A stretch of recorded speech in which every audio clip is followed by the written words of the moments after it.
Christianity today no longer represents Christianity today or ever, because don't know if you know it or not, but they've gone absolutely woke. So today I'm going to respond to a video that Russell Moore just did for Christianity Today. We'll look at it and show why the woke social justice gospel is totally mentally and spiritually bankrupt. We'll do that and more today on Indie Thinker.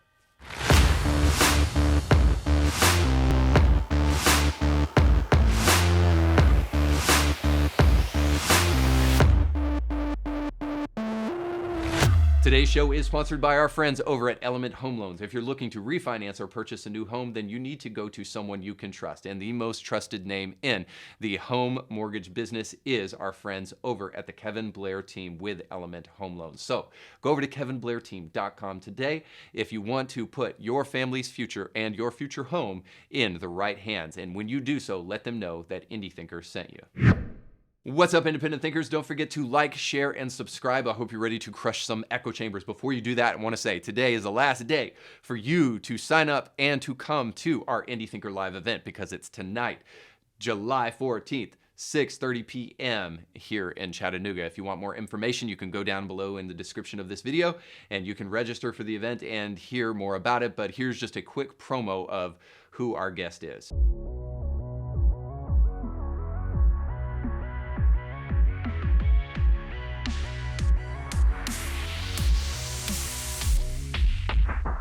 Chris Buckley, former U.S. Army Sergeant, recovering drug addict, former KKK Imperial Nighthawk. I'm helping on extremism cases from KKK to Islamism, eco-terrorism, Antifa, and others. Extremism is not a political problem. This is not simply a Republican or a Democrat problem. This is a human problem. I'm here to tell you that bad things happen, but it's up to us to choose what we do with our wounds. It's going to be a fantastic night, and I encourage you all to come if you can. And it's not too late to sign up, even though it's today. Do something with your kids. Throw them in a closet. Just kidding, of course, YouTube. But do whatever you can to make it out. It's going to be a fantastic night. Now, I just wanted to use this one story kind of as a backdrop for everything that we're going to be talking about today. So Kelly Stafford, who is Matthew Stafford's wife, who is a Christian. Matthew is a very public professing Christian, and obviously his wife is not in the spotlight, but she is a Christian as well. And she was just recently in an interview where she talked about her pro-abortion views, and the headline says this. Kelly Stafford opens up about abortion rights. I would love for my girls to have the right to choose. Now, here's a quote from that article that I want to share with you real quick. And she said this. I would love for my girls to have the right to choose, Stafford shared. I think it's an important lesson. Like, listen, this is what can happen. And it's not a decision that I think people take lightly. I think where people get stuck on is like, just because you agree with wanting something to be able to choose does not mean that you are like so pro-abortion. You can have your issues with abortion. You're just saying that every woman should have the right to choose what to do with their body in the future. Like, okay, a couple things, Kelly. Like, a baby in your womb is not a choice, it's actually a human being. And like, okay, even in like the case of rape and incest, like, should you punish a baby because of another person's crime? And like, is that baby in your womb a life or not? Like, because if it is a life, then you probably shouldn't like kill it. So suffice to say, I'm really not trying to make too much fun here. I'm just simply pointing out this idea that even for Christians, there's these ideologies, these talking points that are invading the brains and eating away the brains of Christians like a parasite. And we find that even professing Christians who should know better are saying things like what Kelly Stafford just said. And so I'm using this as a backdrop because this is exactly the case with Christianity today. You will hear them profess Christian faith. You will hear them say things sometimes that you can find in the Bible. But underneath a lot of what they're saying is very troubling because they are willing to castigate very Christian ideas and malign them and push them to the side, just like our friend Kelly Stafford just did. Now, I want to tease this out a little bit more, but I'll do this more a little bit later. But it's the the dekulakization of Christianity is what I'm going to call it. Essentially, we are exterminating Christian ideas for the sake of woke ideas or empathetic social gospel talking points. And we find it harder and harder to stand up for the truth anymore. And I think a prime example, well, let me step back. We find it harder to stand up for the truth more and more. Places like Christianity today are finding it harder and harder and harder in the midst of a woke culture out there in the ether. They're finding it harder and harder to stand up, which means that we, since our institutions are failing us by and large, we as Christians, we as people who care about the truth, we as people who care about the unborn, are going to have to do the best that we can to stand up for truth in the wake of institutions failing us, right? So this is the case in point with Christianity today, which again doesn't represent Christianity. And so I want to take you to Russell Moore, who is the head of theological projects for Christianity Today, and his interview with Kristin Du Mez, who is a feminist theologian. And in this conversation, there's some just eye-opening, jaw-dropping things that these guys talk about that I think are so important for us. Because if you're not careful, you will fall for the veneer of Christianity, like I think people like Kelly Stafford do. Like, God bless her. I think there are so many people right now who are falling for the veneer of Christianity because it sounds right. Maybe they're in a cultural setting like Kelly is in LA, where you have to kind of regurgitate the talking points, or you're socially ostracized. But nonetheless, don't fall for the veneer. Don't fall for the emotional blackmail and the extortion of the left. Stand up for the truth, because on the other side of that stance really is something that is deeply helpful for people. I've said it before and I'll say it again, that one of the most beneficial things that you can do for people is to demolish their worldview built upon lies. We're going to talk a little bit more about this when we get to dekulakization, but I want to hold off for now and just bring you to the video. So here is Russell Moore speaking to Kristin Du Mez, essentially about the ills and the evils of white Christian male evangelicals. So in other words, this is toxic masculinity and the Me Too movement all rolled up in a ball and then a cross hung over it and then thrown at the face of white male evangelicals. So here is their conversation. So our guest today is Kristin Du Mez, Calvin University, who is the author of Jesus and John Wayne. So I just want to stop real quick because I think I forgot to mention this. Kristin Du Mez is the author of Jesus and John Wayne, and it's a book about how white male evangelicals destroyed Christianity because they voted for Trump or some such nonsense. We'll get into it a little bit more, but just wanted to make sure you have that reference point. Jesus and John Wayne is not just some weird subject matter that they're talking about on the episode today. It's actually the name of the book that Kristin Du Mez wrote. Kristin, thanks so much for taking the time to be with us today. Oh, thank you for having me.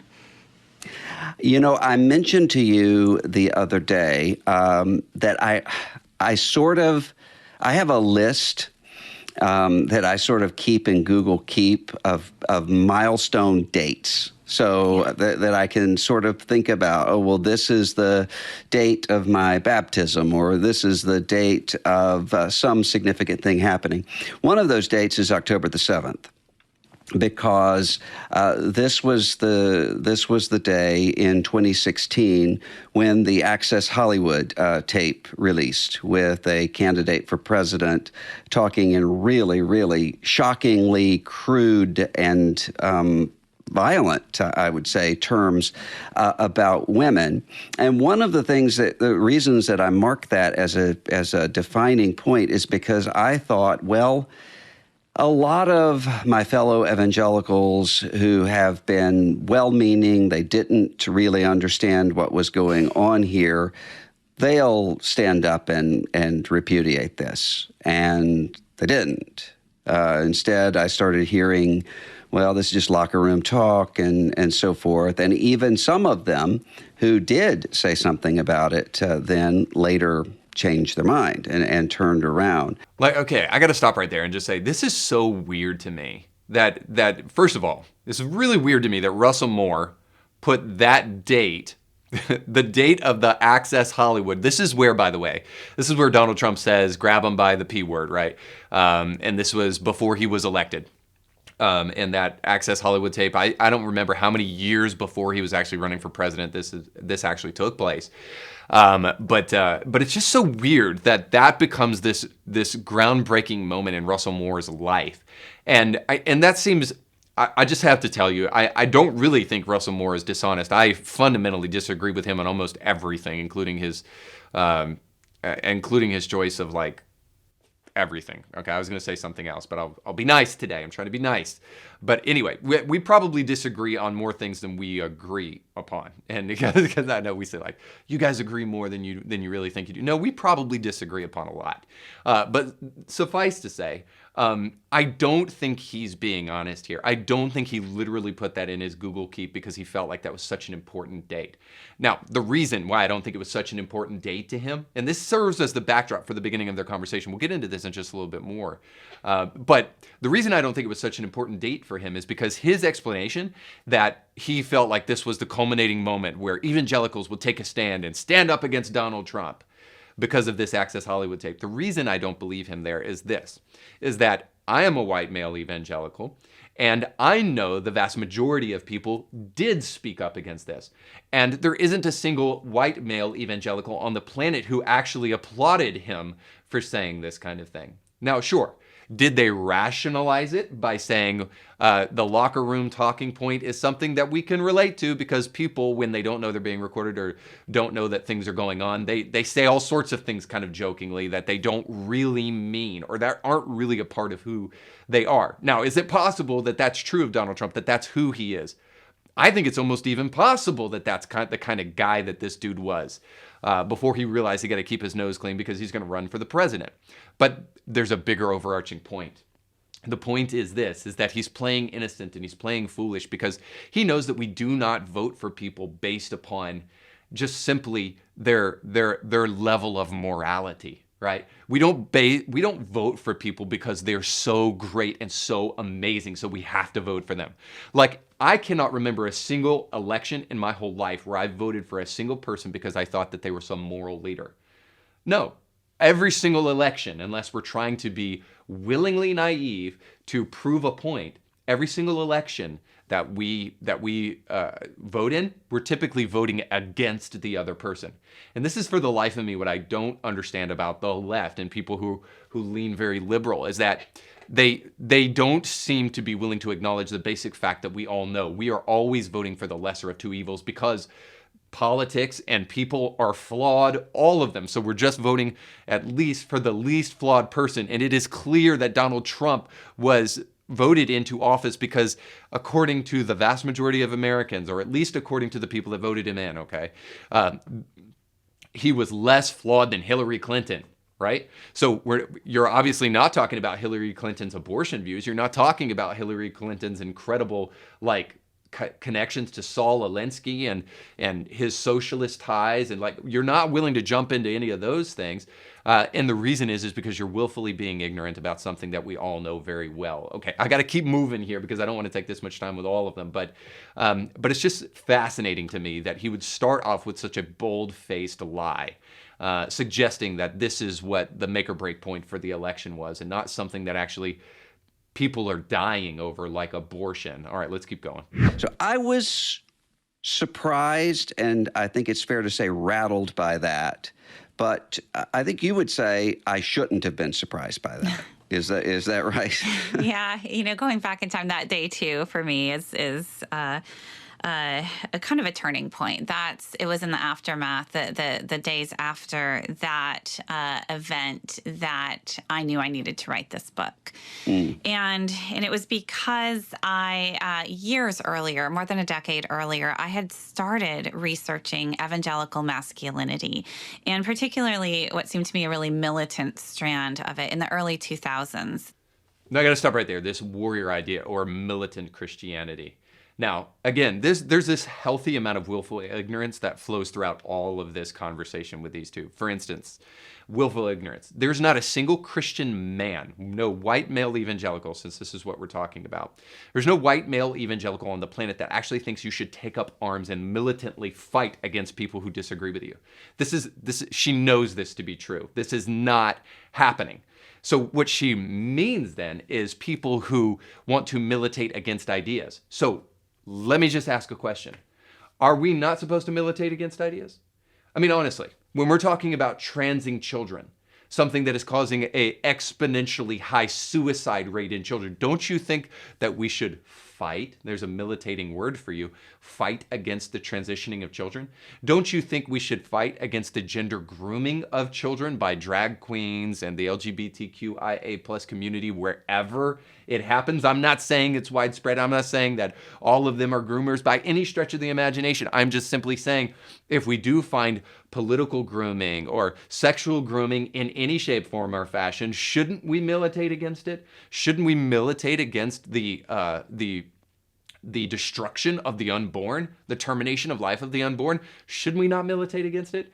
By the way, even if you disagree with some of those things, which I don't really know how you can and call yourself a Christian, the one thing you can't disagree with is the fact that the Bible actually uses militant language. But hey, let's not stop with our really awesome feminist worldview simply because the Bible is inconvenient to it. So this kind of warrior ideal, and I'd spent a year and a half looking into it, and I was disturbed by what I saw. I encountered deeply misogynistic, crass teachings about masculinity that were, cloaked as Christian, and I also saw the implications in terms of militarism and foreign policy, and I was exploring all those things. And so here's the thing that I want you guys to key in on. I have to stop there again because here's this point. She said, I saw all this militating and this militant language.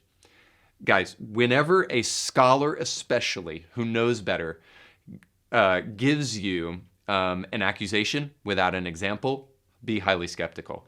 Throughout this whole conversation, she will not provide a single instance of the kind of militating language she's talking about. She's just going to say that it exists, and then she expects you to believe it. By the way, I've read Jesus and John Wayne. The whole book acts like that. There is no citing of the sources, in other words. There is this constant jockeying for position, this constant ideological speech, but no proof behind her accusations. And again, we're going to keep on going here. Her only proof of this is Donald Trump said, grab the P on a video before he was voted into office, and then Christians voted him into office regardless of that. That's your proof that Christianity has been eaten up by this misogynistic, chauvinistic, male understanding of humanity. All right, so let's keep looking. And if, as a Christian scholar, if I should be, if it was fringe, if it was right for me to shine what might be a bright light on the darkest underbelly of American Christianity, to be honest. So I set it aside. I just have to the underbelly of Christianity. I'm just curious. I know that we can have a different opinion as to what constitutes a threat, but I'm just purely curious here. Is it not a threat that the woke social justice gospel movement is trying to deteriorate Christian truth and turn everything into a justice issue rather than a moral issue, rather than an issue of the human heart and the necessity of transformation by the reading of Scripture and by the power of God? Is that not at least an issue for those of us who are Christians? But yet we're going to talk about the underbelly of Christianity being militant masculinity, which of course she knows is not actual like taking up arms and fighting, is rather it's an idea that men are militating against certain ideas.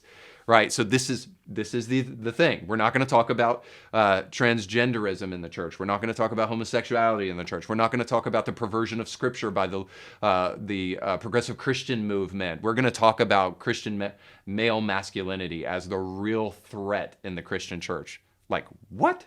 And what I saw in the ensuing decade is one after another become implicated in scandal, in sexual abuse, in abuse of power.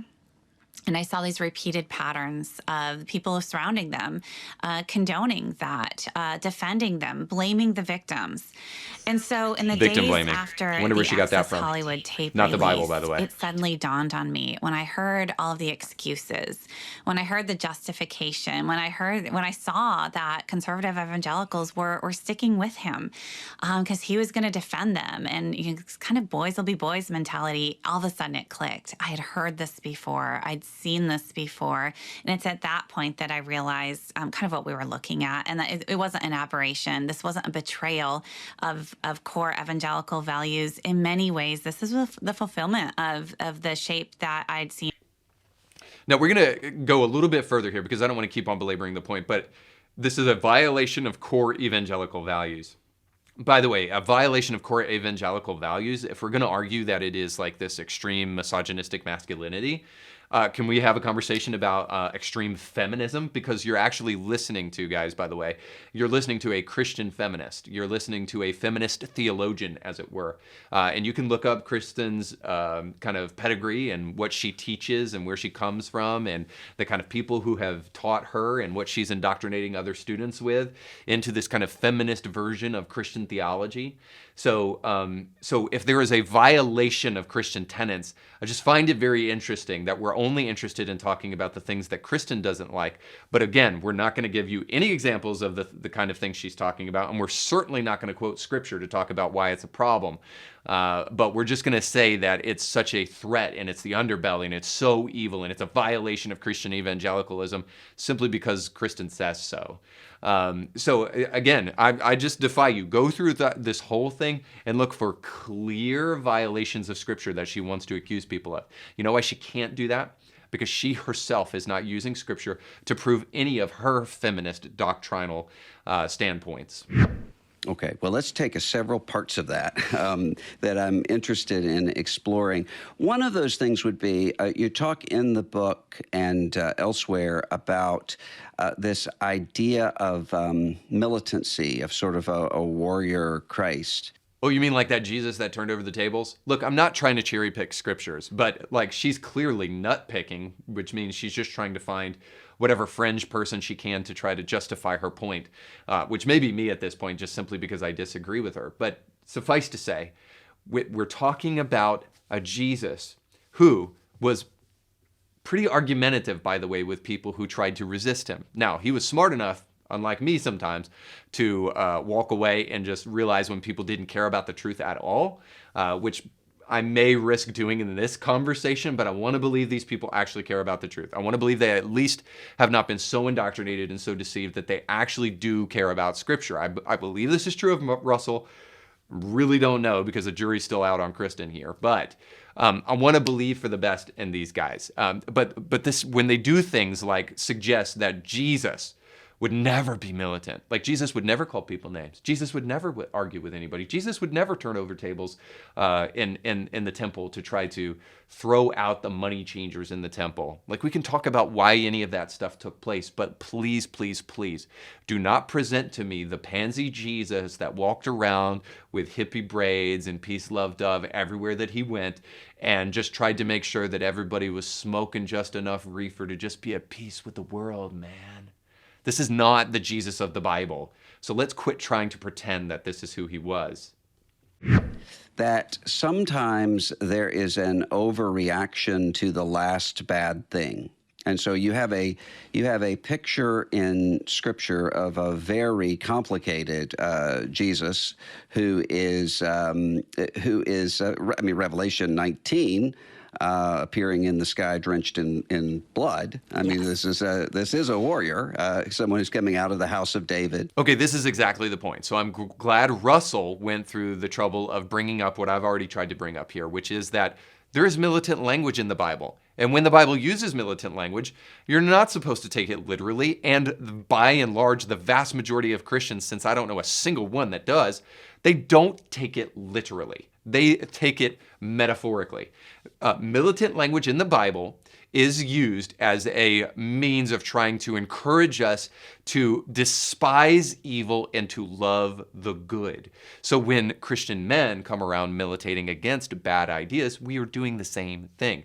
So again, if we're talking about militating against people, this is clearly not what Jesus in a physical manner. This is clearly not what Jesus was talking about.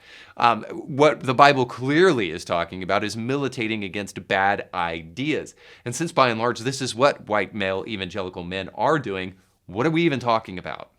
Do you think that Do you think that sometimes there's a flipping back and forth from a very soft, gentle Jesus, where people go to the New Testament and say, that doesn't really fit everything there, to this sort of hyper-masculine, battling everyone and stacking up the enemies, Jesus? Do you think that there's some of that's an overreaction for people? Yeah, exactly. This is the point. The person who is the extremist here are you guys. You guys don't want to admit that there's a militant masculine side of Jesus that is undeniable. See, we're willing to admit both, at least I am, is that, hey, there's this grace, there's this love, there's this side of Jesus that was incredibly appealing and attractive, but there was also this other side of Jesus that was clearly militant. So you are the ones who guys are denying that aspect of Jesus. Sure, are there people who run to either extremes? In the sense that they're actually taking up arms and being militant? Absolutely not. So what are we talking about? Just this idea maybe that then there may be people who take masculinity a little bit too far by maybe smoking cigars on the lawn and drinking beer and eating roasted game at a Bible study. Like, please explain to me the real harm in that. The best you can give, and we're going to get this here in just a moment, the best you can give is that may alienate some other people and hurt their feelings. Okay, so this is what we're talking about at the end of the day.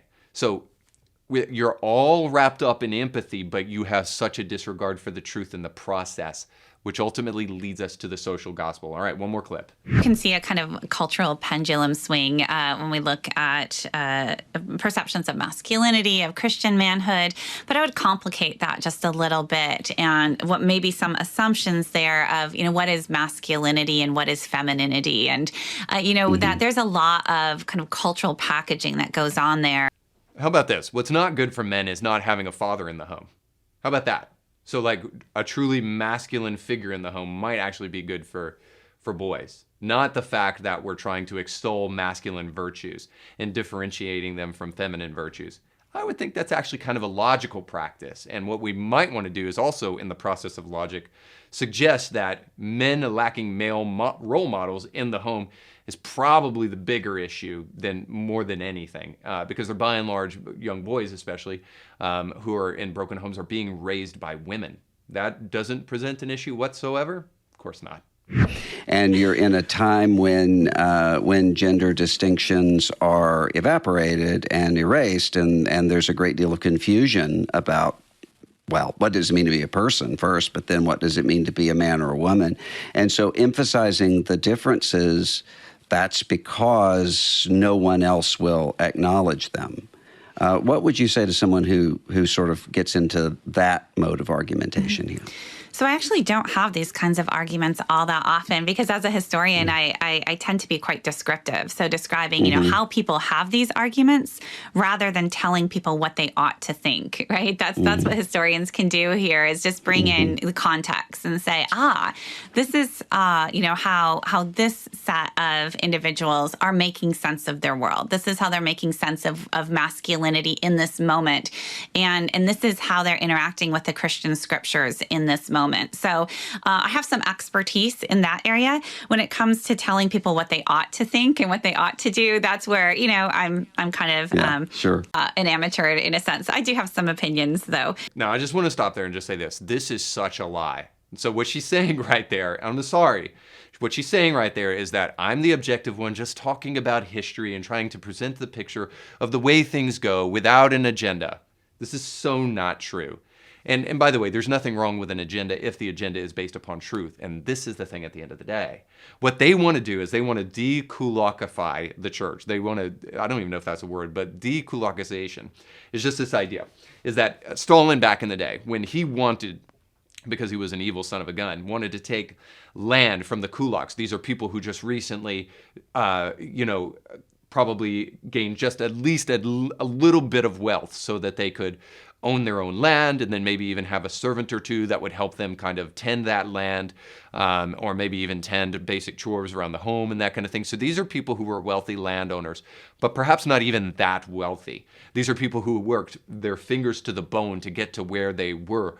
And Stalin ginned up resentment against those people and wanted to exterminate the kulaks, and did so in the tune of hundreds of thousands of kulaks, and had the lower class peasants kind of revolt against the kulaks and killed them. Well, then what followed was something called the Holodomor.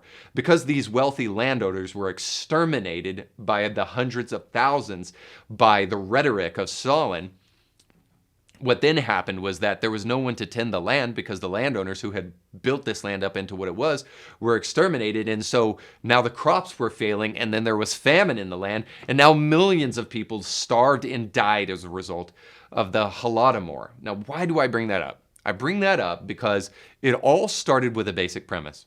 We're going to vilify those that we disagree with, or we're going to vilify those that we do not like, and we're going to gin up a lie about them in order to try to get rid of them. Now, let me be clear.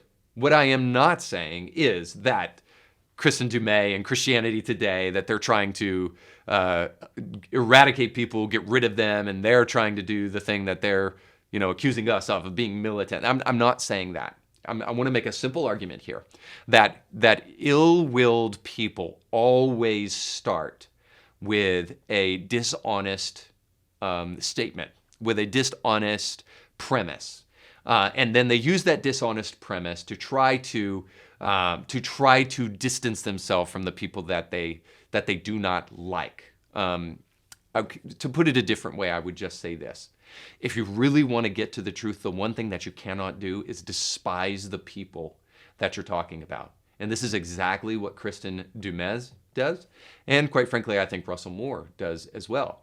They're not willing to actually hear the other side of the argument, and they're not actually willing to talk to people in a thoughtful manner that disagree with them. What they want to do is they want to paint the other side of the aisle with villainistic language, calling them the underbelly, calling them, people who malign Christian virtue. And more importantly, they want to hijack people emotionally by saying these are the people who are militant. They're the Trump voter. They're the MAGA hat wearing Christians of this generation, and they must be stopped because they pose the greatest threat to evangelicalism. No, the greatest threat to evangelicalism, past, present, and future, is the same as it has always been. A group of people who do not know the Bible and wish to malign the Bible for their own purposes. In other words, the Dekulakization of Christians from an ideological perspective. We wish to lump them over in a category. We're going to call them names like the underbelly of Christianity, say they malign Christian virtues, and we're going to say they're misogynistic and chauvinistic. We're not going to provide any examples of it, though, whatsoever, because it is an attempt to demonize people that we disagree with, and that's what I mean by dekulakization. Now, the kind of Christianity that's espoused by Kristin and the kind of Christianity that you see from Russell in this video are just the kind of Christianity that is destined for the waste bin of history. Because this woke gospel, this moral therapeutic deism that just says people are supposed to feel good, we're not supposed to fight against anything, and we just want to be positive and light, but we don't actually want to confront evil. In fact, we rather wish just to disregard it and ignore it. Maybe even this kind of Christianity, the real evil is Christian evangelical white males rather than the gender transitioning of children, rather than the extermination of life in the womb. Like, if you don't call people to the right kind of fight, of course, they're not going to be interested in Christianity. They're going to leave the church. By and large, this is why Gen Z is leaving the church. We have not convinced them that we have the tools or the will to actually fight real fights in the church anymore. Most of our cowards, sorry, a slip of the tongue, Freudian slip. Most of our pastors will not stand up for those kind of things, and it doesn't really appeal to certainly a younger generation, and the kind of woke Christianity that's espoused in this video is destined for the waste bin of history, because that's where it belongs. And so we need to get back to a biblical form of Christianity that corresponds with Scripture and not fall for the talking points that we heard in this video. So if you're willing to think for yourself on that kind of stuff and you're willing to crush the echo chamber, make sure to crush that like button and make sure to crush that subscribe button and click the bell to be notified for new episodes. And then you can also comment below if this video was helpful, and you can share it with friends. And I hope it was helpful. Thanks so much for watching. We'll catch you next time. You can catch brand new episodes of Indie Thinker with Reed Huberman every Monday and weekly bonus episodes to keep you thinking throughout the week. But you have to subscribe and click the bell to be notified when new episodes drop. If you enjoy this content, make sure to like this video and share it with friends.